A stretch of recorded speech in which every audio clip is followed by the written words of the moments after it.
नमस्कार विद्यार्थी मित्रांनो. आता आज मी हे काय खेळत बसलीये असं वाटत असेल ना तुम्हाला? बर, तुम्ही सुद्धा सापशिडी, ल्युडो अशा प्रकारचे खेळ खेळताना असे फासे वापरले असतील, हो की नाही? आता हा फासा नीट बघा. ह्याच्या 6 पृष्ठभागांवर 1 2 3 4 5 आणि 6 असे ठिपके आपल्याला दिसतात. आता यात खरी गंमत ही असते की आपल्याला कोणता अंक मिळणार आहे, 1 2 3 4 5 की 6 हे फासा पडेपर्यंत आपल्याला कळत नाही. आपण संभाव्य फलितांचा म्हणजेच परिणामांचा फक्त अंदाज करू शकतो. अर्थात 1 ते 6 यापैकीच एक फलित मिळणार आहे ह्याची आपल्याला खात्री असते. आता अशा प्रकारचे प्रयोग ज्यामध्ये सर्व संभाव्य फलिते अगोदर माहीत असतात, पण त्यापैकी कोणतेही एक विशिष्ट फलितच प्राप्त होईल हे निश्चित भाकीत आपण करू शकत नाही. तसेच सर्व फलिते सत्य असण्याची शक्यता समान असते. तर अशा प्रयोगांना यादृच्छिक प्रयोग असं म्हणतात. आता वर सांगितलेली उदाहरणं म्हणजे फासा फेकणे, नाणेफेक हे यादृच्छिक प्रयोग आहेत. पिसलेल्या पत्त्यांच्या कॅटमधून एक पत्ता काढणे हा सुद्धा एक यादृच्छिक प्रयोगच आहे. आता इथे यादृच्छिक प्रयोगांची आणखी काही उदाहरणं दिली आहेत, ती आपण बघूया. चालेल? चला. आता आपण हे 2 फासे घेऊया. आता 2 फासे फेकल्यावर वरच्या पृष्ठभागावर कुठले आकडे आलेत? 3 आणि 5. आता करूया याची बेरीज. 5 अधिक 3 म्हणजे 8. आता व्यवस्थित पिसलेल्या पत्त्यांच्या कॅटमधून चित्र असलेला पत्ता काढणे. बघूया. हा काढते. आला. आता इथे काही कार्ड्स आहेत. या कार्डवर एक संख्या याप्रमाणे 1 ते 10 असे अंक लिहिलेत. तर या कार्डमधून आपण एक कार्ड निवडायचंय. आता हे आलं 7. बरं, आता मला सांगा, वर्गातील 40 विद्यार्थ्यांमधून हुशार विद्यार्थी निवडणे हा यादृच्छिक प्रयोग आहे का? काय वाटतं तुम्हाला? विचार करा. सांगू? हुशारीची संकल्पना प्रत्येकाची वेगवेगळी असू शकते. यामुळे हुशारी ही व्यक्तिसापेक्ष संकल्पना आहे आणि म्हणून वर्गातील 40 विद्यार्थ्यांमधून हुशार विद्यार्थी निवडणं हा यादृच्छिक प्रयोग नाही. समजलं? आता बघूया निष्पत्ती. यादृच्छिक प्रयोगाच्या फलिताला निष्पत्ती असं म्हणतात. फासा फेकणे या यादृच्छिक प्रयोगात 6 निष्पत्ती संभवतात. 1 किंवा 2 किंवा 3 किंवा 4 किंवा 5 किंवा 6. कारण फाशाच्या 6 पृष्ठभागांवर 1 2 3 4 5 आणि 6 असे ठिपके असतात. बरोबर? नाण्याला 2 बाजू असतात, छाप आणि काटा. त्यामुळे नाणेफेक केल्यावर 2च संभाव्य निष्पत्ती असू शकतात, छाप किंवा काटा. आता बघूया समसंभाव्य निष्पत्ती. बर, आता कल्पना करा की नाण्याच्या दोन्ही बाजूंवर फक्त छाप किंवा फक्त काटा असेल तर काय होईल? तर असे नाणेफेकीसाठी वापरता येईल का? नाही ना? अगदी बरोबर. कारण काय? तर असे नाणे कायम एकच बाजू दाखवेल आणि असे नाणे असमतोल असेल. असे नाणे वापरल्यास छाप किंवा काटा या निष्पत्ती मिळण्याची संभाव्यता समान असणार नाही. मग हा रडीचा डाव आहे असंच संबंधित खेळाडू म्हणतील, हो की नाही? आणि खेळ हा नेहमी न्याय्य असावा, यासाठी निष्पत्ती सत्य असण्याची शक्यता सर्व निष्पत्तींसाठी सारखीच हवी, हो की नाही? सर्व निष्पत्ती सत्य असण्याची शक्यता समान असण्यासाठी यादृच्छिक प्रयोगात वापरलेल्या वस्तू या समतोल असल्याच पाहिजेत. समजलं? आणि यादृच्छिक प्रयोगांचा अभ्यास करताना त्यात वापरल्या जाणाऱ्या वस्तू या समतोल आहेत असे गृहीत धरलेलेच असते. म्हणजेच काय, तर यादृच्छिक प्रयोगात कोणतीही निष्पत्ती प्राधान्यक्रमाने मिळत नाही, तर सर्व निष्पत्ती सत्य असण्याची शक्यता समान असते. कळलं?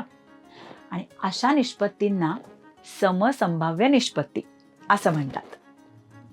आता नाणेफेकीमध्ये छाप किंवा काटा या निष्पत्ती समसंभाव्य असतात. आणि आता तसंच 1 ते 6 यापैकी एक अंक प्रत्येक पृष्ठभागावर असलेला फासा फेकल्यावर त्यापैकी कोणताही अंक वरच्या पृष्ठभागावर येण्याची शक्यता ही समान असते, हो की नाही?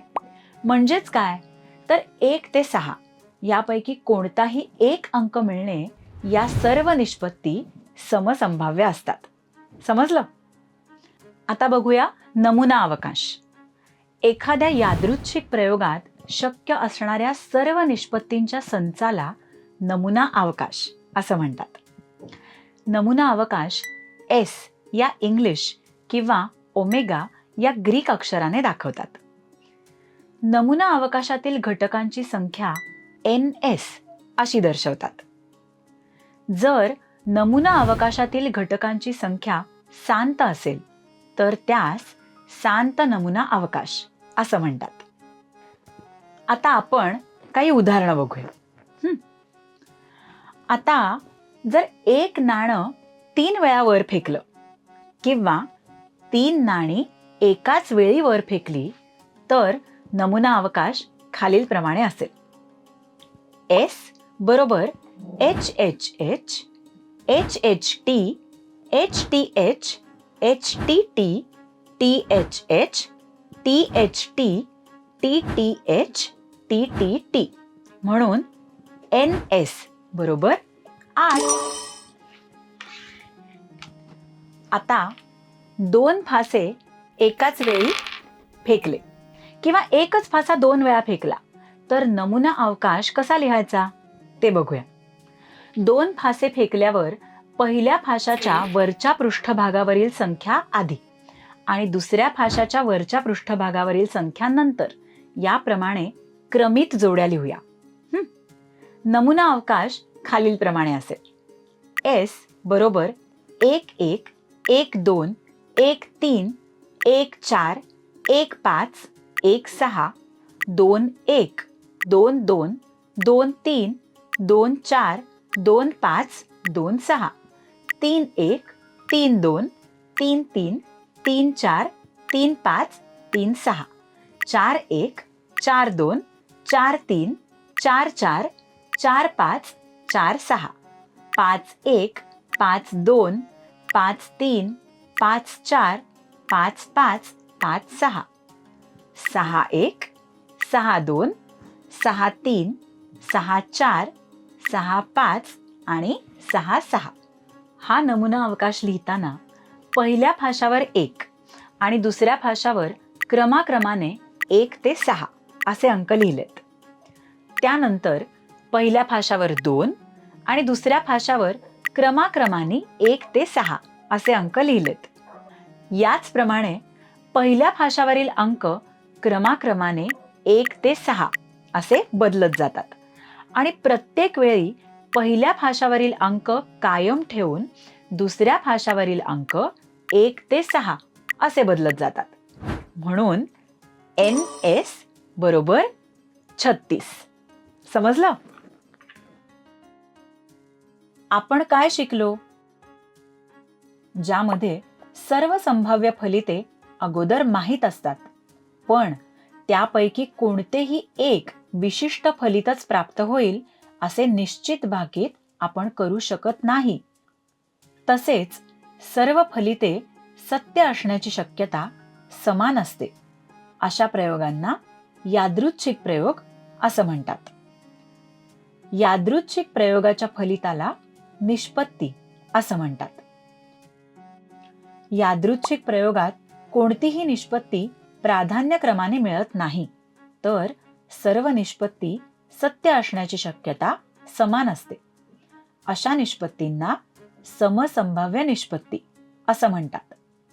एखाद्या यादृच्छिक प्रयोगात शक्य असणाऱ्या सर्व निष्पत्तींच्या संचाला नमुना अवकाश असं म्हणतात. स्वाध्याय प्रश्न 1. खालील उदाहरणांमध्ये यादृच्छिक प्रयोग कोणते आहेत? वर्गातील 50 विद्यार्थ्यांमधून चित्रकला स्पर्धेसाठी विद्यार्थी निवडणे. एका पिशवीत लाल, निळा आणि पिवळा या रंगांचे चेंडू समान संख्येने आहेत. पिशवीत डोकावून न पाहता एक चेंडू उचलणे. प्रश्न 2. खालील प्रत्येक यादृच्छिक प्रयोगामध्ये किती निष्पत्ती संभवतात? 4, 5, 6 या अंकांपासून अंकांची पुनरावृत्ती न करता 3 अंकी संख्या तयार करणे.